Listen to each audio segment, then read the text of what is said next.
Сегодня попробую унитаз починить. Он что-то течет.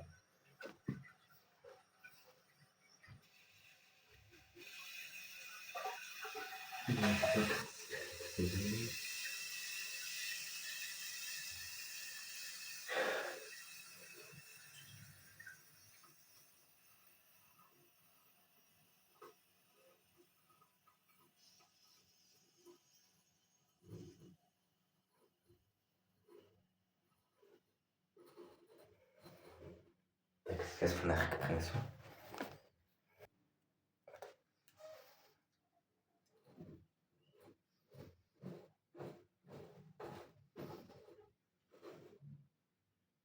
Все, прекратила лечить. Ну, отремонтировал, можно сказать.